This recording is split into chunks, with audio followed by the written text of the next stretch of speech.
Sa ngalan ng Ama at ng Anak at ng Espiritu Santo, Amen. sumainyo ang Panginoon. At sumaiyo rin. Tayo po ay nasa ikalabing-anim na linggo sa karaniwang panahon.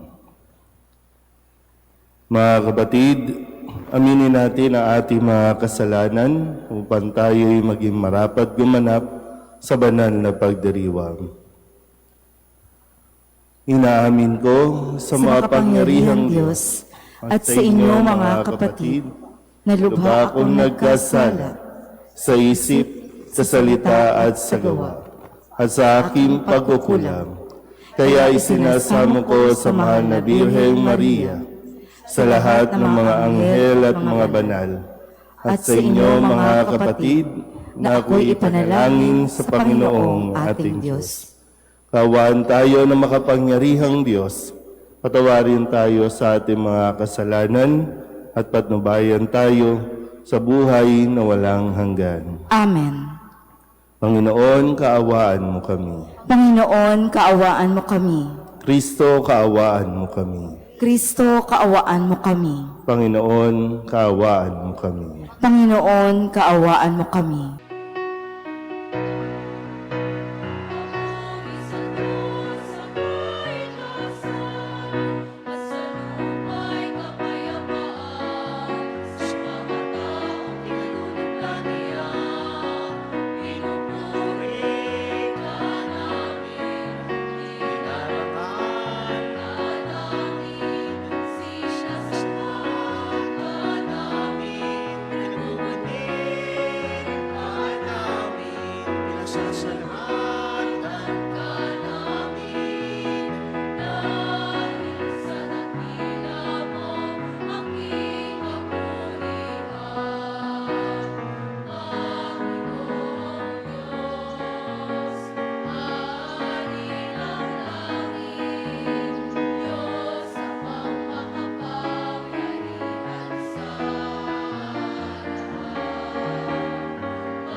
Manalangin tayo. Ama naming makapangyarihan, kalugdan mo kami at pagbigyan na magkamit ng kaloob mong karagdagan upang sa maalab naming pananalig, pag-asa at pag-ibig, kami mamalaging tumatalima sa iyong kautusan sa pamamagitan ni Jesucristo kasama ng Espiritu Santo magpasawalang hanggan. Amen.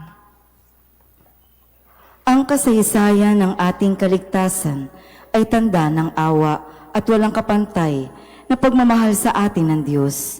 Bilang pagkilala sa pagtitiis at awa ng Diyos, marapat na maging mabuti tayo sa isa't isa. Pagbasa mula sa Aklat ng Karunungan. Lahat ng bagay ay nasa ilalim ng iyong pangangalaga, at walang ibang Diyos na dapat mong pagsulitan ng iyong mga hatol. Sa iyong lakas nagmumula ang iyong katarungan, at maaari kang magpakita ng habag kanino man. Sapagkat ikaw ang Panginoon ng lahat.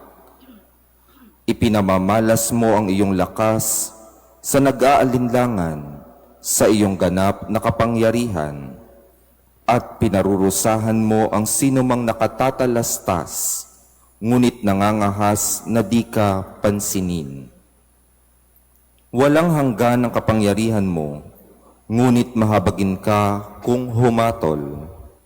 Maaari mo kaming parusahan kailanmat ibigin mo, ngunit sa halip ay pinamamahalaan mo kami ng buong hinahon at pagtitimpi. Sa pamamagitan ng ginawa mong iyan, ay itinuro mo sa mga taong makatarungan na dapat din silang maging maawain. At binigyan mo naman ng pag-asa ang iyong bayan sa pagkakaloob sa kanila ng pagkakataong makapagsisi.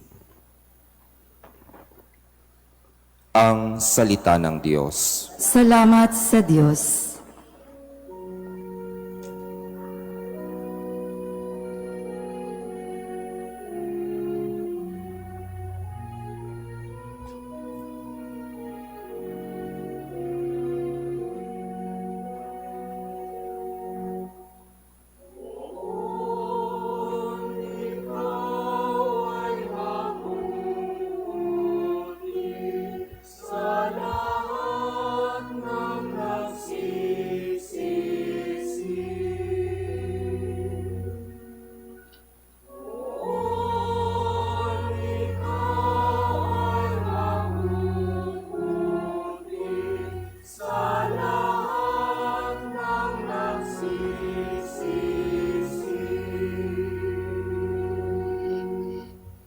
Mapagpatawad ka at napakabuti sa dumadalangin at sa nagsisisi.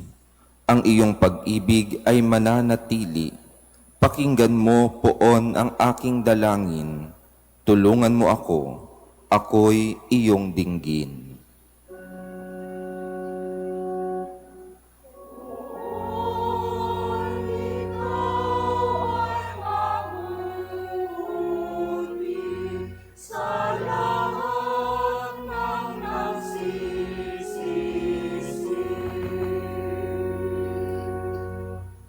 Ang lahat ng bansa na iyong nilalang, lalapit sa iyo't magbibigay galang.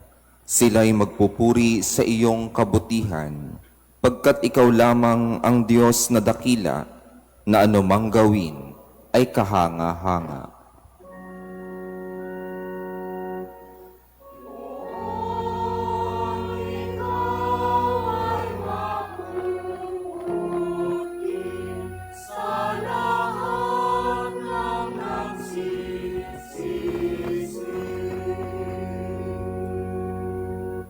Ngunit ikaw poon, tunay na mabait, tapat at totoo, wagas ang pag-ibig, lubhang mahabagit, banayad, magalit, ibaling sa akin ang awa mo't habag, iligtas mo ako, at bigyan ng lakas.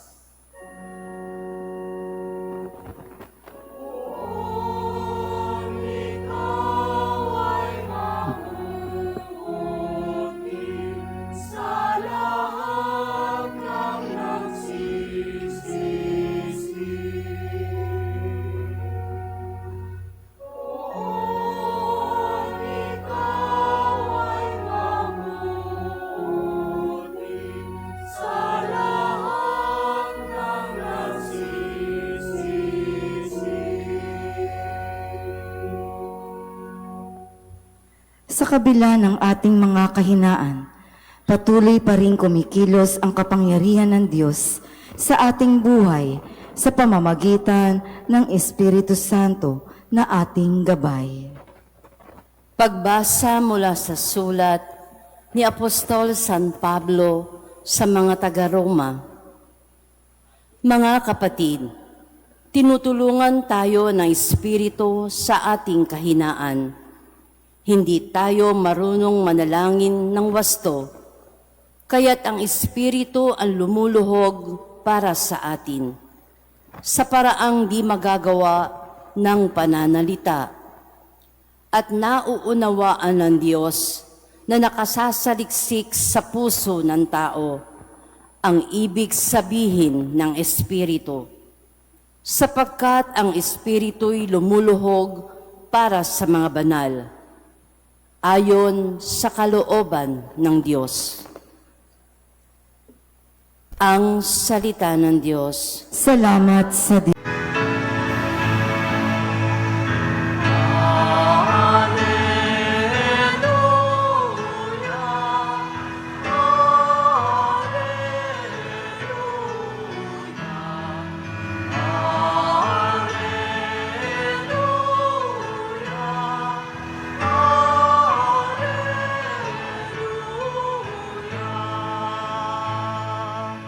Papuri sa Diyos Ama, pagkat ipinahayag niyang hari siya ng mga aba.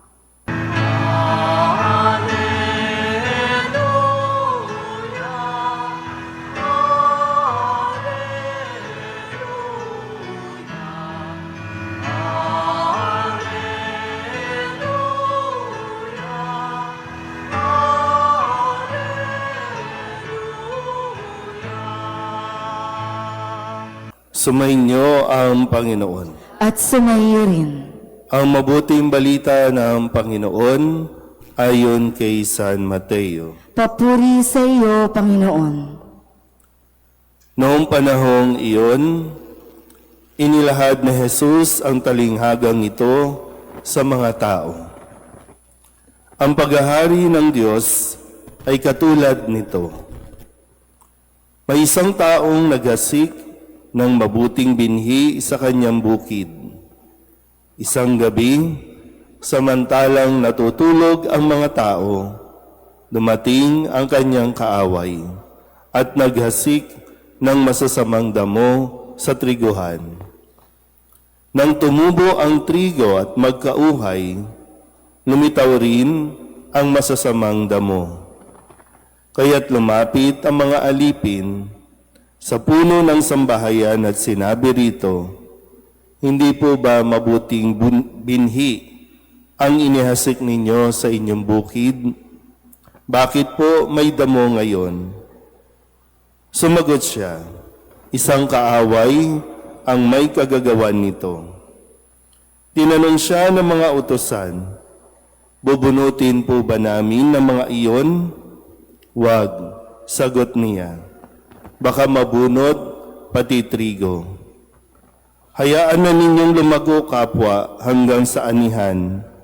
Pag-aani, sasabihin ko sa mga tagapag-ani, tipunin muna ninyo ang mga damo at inyong pagbikis-bikisin upang sunugin, at ang trigo'y inyong tipunin sa aking kamalig. Ang mabuting balita ng Panginoon. Pinupuri ka namin, Panginoong Hesukristo. Isang magandang umaga po sa inyong lahat. Tayo po ay nasa ika-16 na linggo sa karaniwang panahon. At sa magkakasunod na linggo, tayo po ay nakaririnig ng paliwanag sa ating Panginoong Hesukristo sa paggamit niya ng mga talinghaga.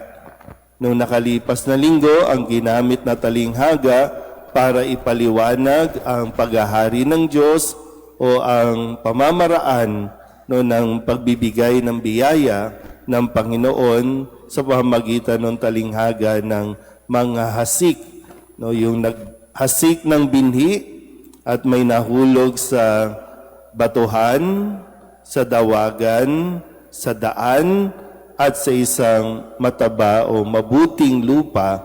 At ang nahulog sa mabuting lupa, ito yung nagbunga ng tig-100, tig-60 at tig-30.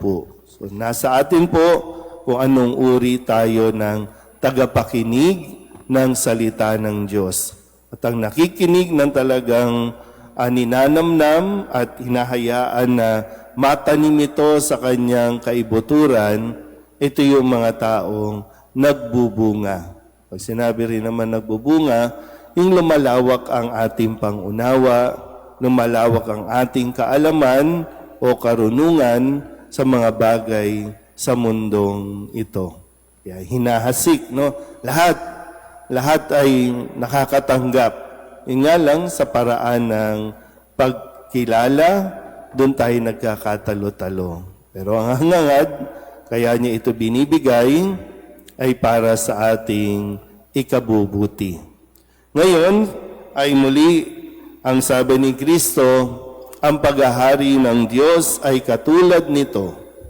May isang taong naghasik ng mabuting binhi sa kanyang bukid. So yung naghasik, ang Diyos, yung binhi, mabuting balita o salita, at ang bukid ay ang sanlibutan, itong ating mundo. At maganda rin po no, na sa linggong ito, sa dami ng mga trigger sa ating buong paligid, sa ating lipunan, pag sinabi yung trigger, yung natitrigger tayo para magalit, natitrigger tayo para questionin ng Diyos, natitrigger tayo sa dami ng mga negative na mga tao, toxic na mga tao sa lipunan natin. At napapatanong tayo no, na bakit hinahayaan ng Diyos na mangyari ito? Yung tanong natin, bakit may masama sa mundong ito? At ito rin naman yung sagot. Bakit umabot tayo sa puntong yon, no? Dito nakalipas na araw, sabi ko, ano ba mga trigger natin? Di ba yung, kung napanood po ninyo yung isang documentary film no, ni Cara David, yung mga Aita nagrereklamo kasi yung kanilang kabuhayan, mga bahay sa bundok, tinapunan ng mga basura. Nasira ang kalikasan. Sinisira ang kalikasan, kaya ngayon tag-ulan, ang bilis na naman bumaha. Tuloy pa rin yung mga mining. Nakailang landslide na tayo, ilang tao na ang namatay dahil dyan, pero hindi pa rin tumitigil. Sa mga hearing natin, natitrigger tayo na sana wala na lang sa mundong ito ang senator na yan. Kasi walang, di ba, as human as we are, no, umaabot tayo dyan. At nito, lalo na, no, bakit yung mga nagtatrabaho, yung mga rider, bakit napapatay, bakit nasasaksak, bakit ninanakawan? Kaya yun yung, di ba, yung parang napakabilis natin magsabi na, sana mamatay na lang sila. Parang ganun, no? Pero sabi ko nga, talagang ang Diyos ay laging naririyan. Kung papakinggan lang natin siya, sinasagot naman niya ang napakarami nating tanong. Bakit nandiyan pa? Kasi binibigyan tayo ng pagkakataong makapagsisi. Ito yung sabi sa unang pagbasa sa Aklat ng Karunungan. Diba? Laging nagbibigay ng pagkakataon ng Diyos sa lahat. Kaya nga, mabuti ang, sabi sa Salmon Tugunan, mabuti ang Diyos sa lahat ng mga nagsisisi. At sabi sa ikalawang pagbasa, sabi dito, hindi tayo marunong manalangin. Kaya nandiyan ang Espiritu Santo para tulungan tayo manalangin. Kasi hindi nararapat na ang dasal natin, mawala na sila, mamatay na sila. Hindi ganon ang tamang panalangin.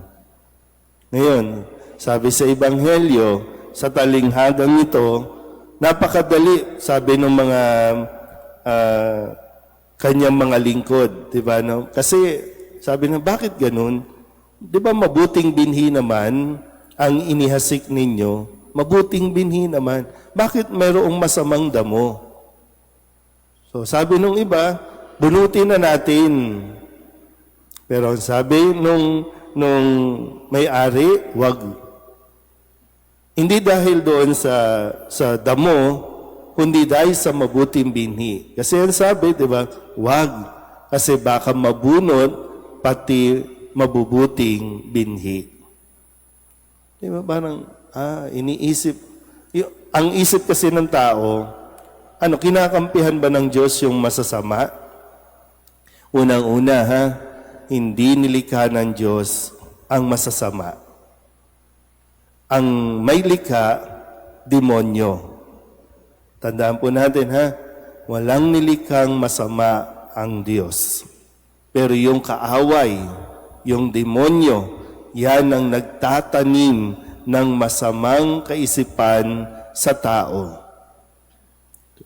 Kung sakali na tayo ay nakakapagdesisyon ng hindi maganda, na nakakaapekto, nakakasakit ng ating kapwa, tandaan mo, maging sa atin, binibigyan tayo ng pagkakataon ng Diyos na magbago, na magsisi. Madali pong magturo na sila yung masama, madaling manghusga. Pero tandaan din natin mabuti na nasa Diyos pa rin ang paghatol. Kaya nga, may takdang panahon. Madaling ngayon, sana mamatay na sila. Ngayon, pero may takdang panahon para dyan. Ang kailangan nating sikapin na tayo ay manatiling mabuti. Sabihin nyo nga sa katabi ninyo, mabuti ka. Kasi di ba, pag nakukondisyon ng isang tao, bakit kung maalala, kung babalikan nyo, di ba? May mga bansa na bata pa lang, kinukondisyon na ang utak. Itong bansang ito, masasama yan. Itong relihiyon na ito, masama yan. Kaya dapat silang mawala. Dapat silang kinukondisyon. So, kailangan natin din, kung ikondisyon ang ating sarili, bumalik tayo dito sa pinaka-ugat, nilikha tayong mabuti ng Diyos sa mundong ito. At naniniwala ang Diyos sa atin, naniniwala siya sa taglay nating kabutihan. Kailangan lang natin talagang magdesisyon na manatili sa kabutihan. Nakakatuksong pumanig sa kasamaan kasi yung mga gumagawa ng masama, sila yung mayaman, kumakain ng masasarap, sila yung parang sa pananaw lang naman ng tao, mas maswerte sila. Bakit ganon? Tukso pa rin naman iyon, pamamaraan pa rin naman ng demonyo, kinukondisyon pa rin ang utak ng tao. Kaya napakahalaga na tinatanggap natin, ina-absorb natin ang mga salita, ang mabuting balita na binibigay sa atin. Lalo tigit kapag tayo ay nagsisimba, dumadalo sa banal na pagdiriwang, pakinggan natin ng mabuti. Naririto ang lahat ng kasagutan na nasa ating isip. Amen. Ipahayag natin ang ating pananampalataya. Sumasampalataya ako Sa Diyos amang makapangyarihan sa lahat, na may gawa ng langit at lupa, Sumasampalataya ako kay Jesucristo, iisang anak ng Diyos, Panginoon nating lahat. Nagkatawang tao siya, lalang ng Espiritu Santo. Ipinanganak ni Santa Maria Birhen, pinagpakasakit ni Poncio Pilato, ipinako sa krus, namatay, inilibing. Nanaog sa kinaroroonan ng mga yumao.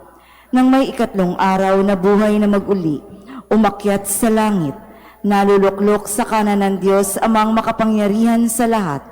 Doon magmumulang paririto at huhukom sa nangabubuhay at nangamatay na tao. Sumasampalataya naman ako sa Diyos Espiritu Santo, sa banal na simbahang katolika, sa kasamahan ng mga banal, sa kapatawaran ng mga kasalanan, sa pagkabuhay na muli na nangamatay na tao, at sa buhay na walang hanggan. Amen.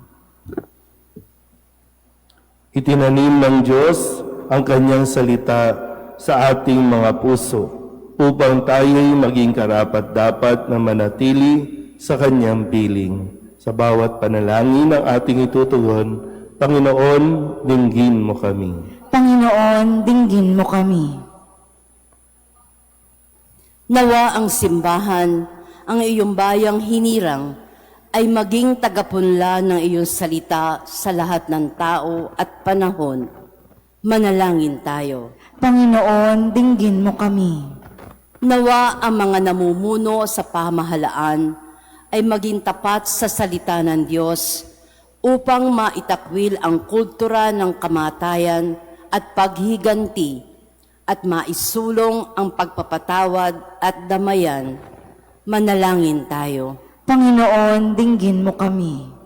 Nawa ang bawat kasapi ng pamilya ay maglaan ng oras sa pagdarasal at pagbabahagi ng salita ng Diyos upang lalong maging matatag ang kanilang ugnayan. Manalangin tayo. Panginoon, dinggin mo kami. Upang mamayani ang kapayapaan sa gitnang silangan at sa buong mundo, at ipagadyanawa ang sangkatauhan sa karahasan, kasakiman at pang-aabuso ng kapangyarihan na nagdudulot ng paghihirap at kamatayan sa marami. Manalangin tayo. Panginoon, dinggin mo kami. Upang ang lahat ng mga nagdurusa dahil sa kalupitan ng digmaan ay daglian ng makaranas ng kapayapaan at mabuhay na may kapanatagan at kalayaan. Manalangin tayo. Panginoon, dinggin mo kami.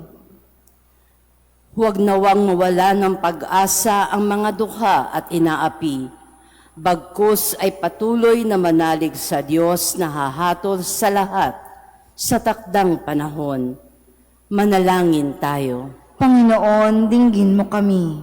Sa ilang sandali ng katahimikan, itaas natin sa Diyos ang ating pansariling kahilingan, gayon din ang iba pang mga pangangailangan ng ating pamayanan.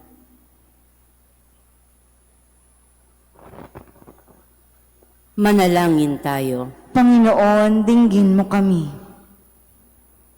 Ang lahat ng ito inihiling namin sa ngalan ni Kristo ang aming Panginoon. Amen.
Manalangin kayo mga kapatid upang paghahain natin ay kalugdan ng Diyos Amang makapangyarihan.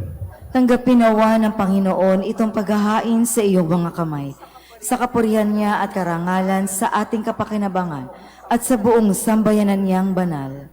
Ama naming lamika, lahat ng iyong mga paghahaing ipinag-utos noong araw ay iyong pinagtibay sa isang haing hantungan ng tanan. Tanggapin ang ginaganap ngayon ng iyong mga lingkod at basbasan mo ito ng kabanalang gaya ng iyong kaloob sa mga alay ni Abel na lubhamong ikinalugod upang ang mga handog ng bawat isang nagbigay para sambahin ang banal mong ngalan ay magkamit ng karagdagan mong kasiyahan sa pamamagitan ni Jesucristo kasama ng Espiritu Santo magpasawalang hanggan. Amen. Sumainyo ang Panginoon. At sumayo rin. Itaas sa Diyos ang inyong puso at diwa. Itinaas na namin sa Panginoon. Pasalamatan natin ang Panginoong ating Diyos. Marapat na siya ay pasalamatan.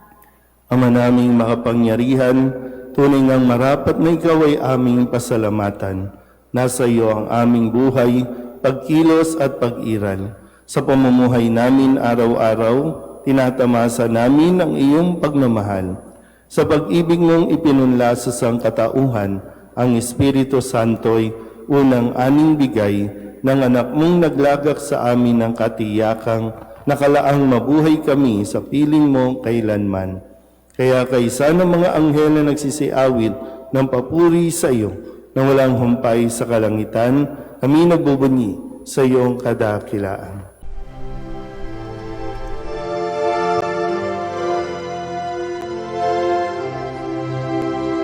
Santo, Santo, Santo, Panginoong Diyos makapangyarihan, napupuno ang langit at lupa ng kalwalhatian mo. Hosana sa kaitaasan, pinagpalang na paririto sa ngalan ng Panginoon. Hosana sa kaitaasan.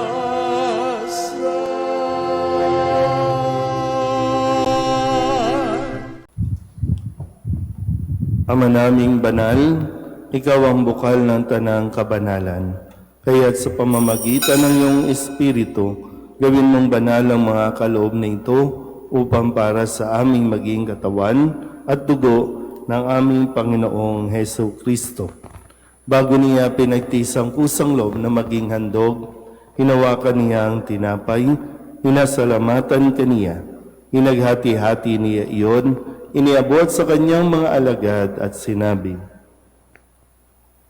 "Tanggapin ninyong lahat ito at kanin, ito ang aking katawan na ihahandog para sa inyo."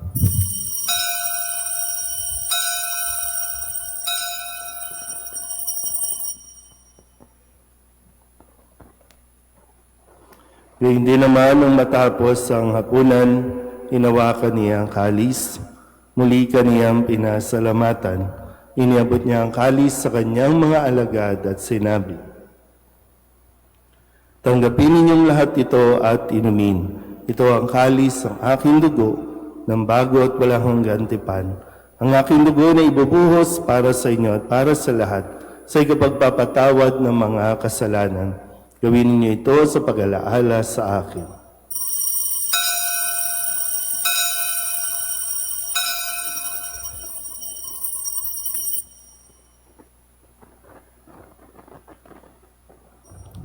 Ipagbunyi natin ang misteryo ng pananampalataya.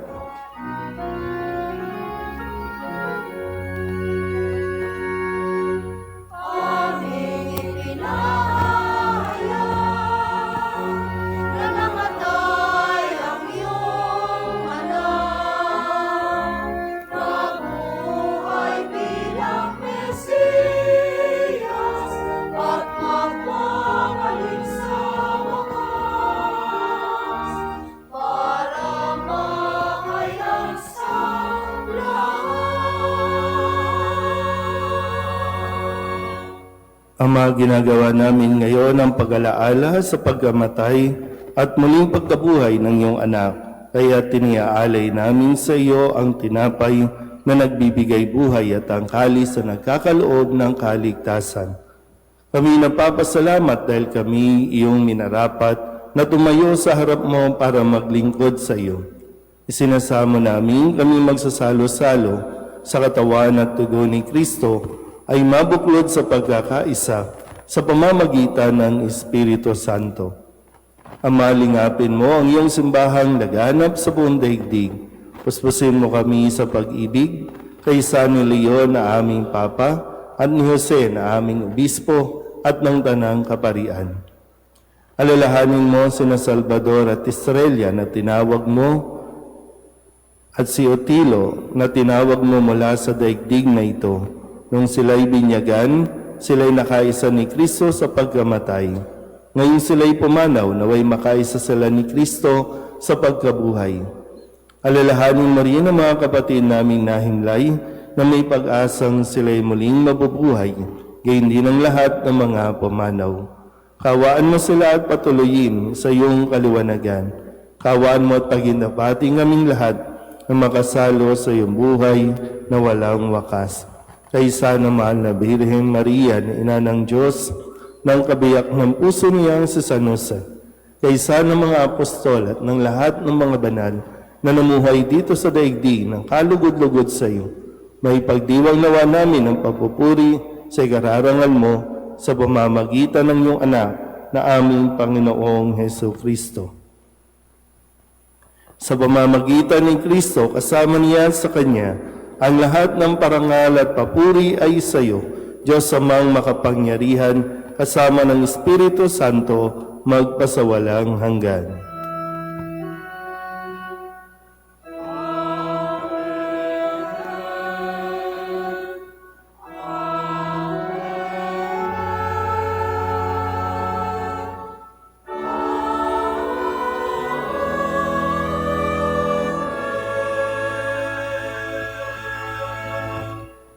Sa tagubilin ng manakagaling na utos at turo ni Jesus sa Panginoon natin at Diyos, ipahayag natin ang lakas loob.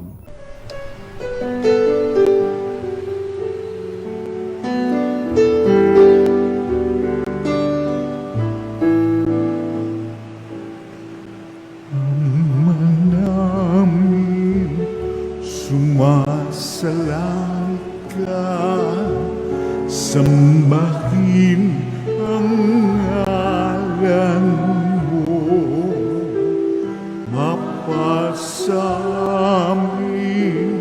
ang kaharian mo, sundin ang loob mo, dito sa lupa para ng sa langit. Bigyan mo po kami ngayon ng aming kakanin sa araw-araw at patawarin mo kami sa aming mga sala, para ng pagpapatawan namin sa nagkakasala sa amin, at huwag mo kaming ibang dulot sa tukso, at yadya mo kami sa lahat ng masama. Hinihiling namin kami iadya sa lahat ng masama, pagkalooban ng kapayapaan araw-araw, iligtas sa kasalanan at ilayo sa lahat ng kapahamakan, samantalang aming pinananabikan ang dakilang araw ng pagpapahayag ng tagapagligtas naming sa Heso Kristo. sapagkat iyo ang kaharian at ang kapangyarihan at ang kapurihan, magpakailanman. Amen. Panginoong Heso Kristo, sinabi mo sa iyong mga apostol, kapayapaan ang iniiwan ko sa inyo, ang aking kapayapaan ang binibigay ko sa inyo. Tunghayan mo ang aming pananampalataya at huwag ang aming mga pagkakasala. Pagkalooban mo kami ng kapayapaan at pagkakaisa ayon sa iyong kalooban, kasama ng Espiritu Santo, magpasawalang hanggan. Amen. Ang kapayapaan ng Panginoon ay laging sumainyo. At sumaiyo rin. Mabigayan po tayo ng kapayapaan sa isa't isa.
Ito ang kordero ng Diyos.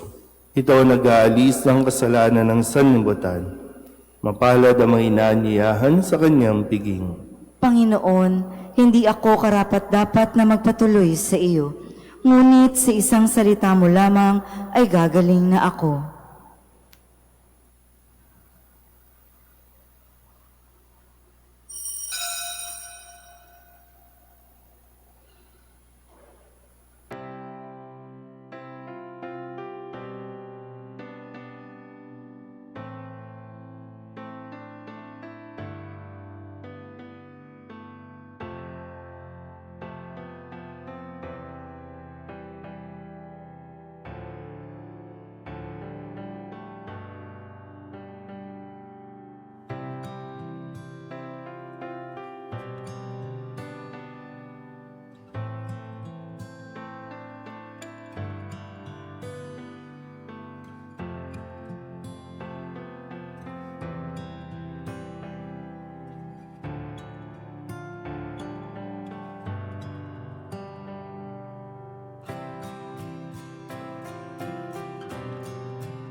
Manalangin tayo. Ama naming mapagmahal, manatili kang kapiling ng iyong sambayanan na ngayoy pinapakinabang mo sa iyong sariling buhay at gawin mong kami pasulong na makahakbang mula sa dati naming pagkamakasalanan patungo sa pagbabagong nagdudulot ng iyong kabutihan sa pamamagitan ni Jesucristo kasama ng Espiritu Santo magpasawalang hanggan. Amen. Sumainyo ang Panginoon. At sumaiyo rin. At pagpalain kayo ng makapangyarihang Diyos, Ama at Anak at Espiritu Santo. Amen. Tapos ang banal na misa, humayo tayo sa kapayapaan ni Kristo. Salamat sa Diyos. Magandang umaga po.